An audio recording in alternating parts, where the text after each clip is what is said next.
Si le silence est d'or, croyez-moi, en justice, la parole est de diamant. Je déplore que nos institutions judiciaires modernes aient retiré à la parole la si belle place qu'elle lui avait donnée et qui ne devient bien souvent qu'un lointain souvenir. Je repense à Karine et à son divorce ô combien houleux. La question de l'argent était particulièrement au cœur de son dossier. Il faut dire que Charles, son mari, en plus de son travail, entretenait de manière dissimulée un commerce de vente d'instruments de musique de collection particulièrement lucratif. Le bougre n'acceptait que des espèces qu'il ne déclarait bien évidemment pas. Et ses rentrées d'argent occulte doublaient allègrement son salaire. Lors des négociations confidentielles entre avocats sur la prestation compensatoire, le débat s'est bien évidemment posé là. Ne pas tenir compte de ces rentrées d'argent était exclu pour nous. Mais Charles, d'un naturel méticuleux, avait trop bien accordé ses violons. Le diable tenait un livre secret des sommes encaissées depuis des années. L'objet du délit était tombé fort opportunément dans les mains de Karine.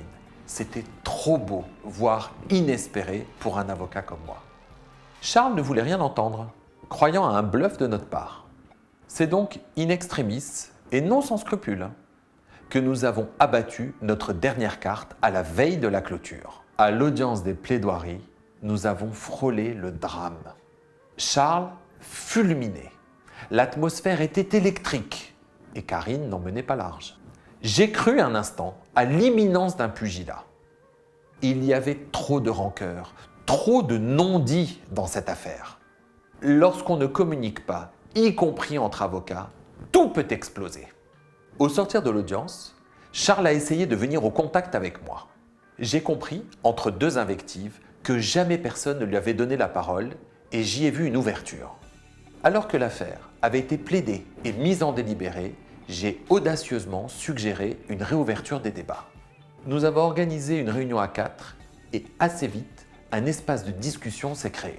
Paradoxalement, l'argent n'était plus vraiment au cœur de l'affaire. Il y avait une dimension règlement de compte personnel, pas mal de sacs à vider. Et les deux parties ont pu se libérer, échanger dans un espace propice au dialogue. La guérilla du départ a laissé place à un accord. Certes, à couteau tiré, mais à un accord quand même. En sortant de la nouvelle audience des plaidoiries où nous avons fait homologuer l'accord, le juge, qui avait manifestement un goût pour les lettres classiques, m'a confié un sourire aux lèvres. « Vous aviez raison, maître. Comme l'écrivait le dramaturge Échille, la parole apaise la colère. » Au-delà de l'issue positive de cette affaire en particulier, c'est la démonstration parlante, sans mauvais jeu de mots, de l'intérêt au recours des méthodes collaboratives que j'appelle de mes vœux. Puisse-t-il, ce cher Échille, faire des émules ?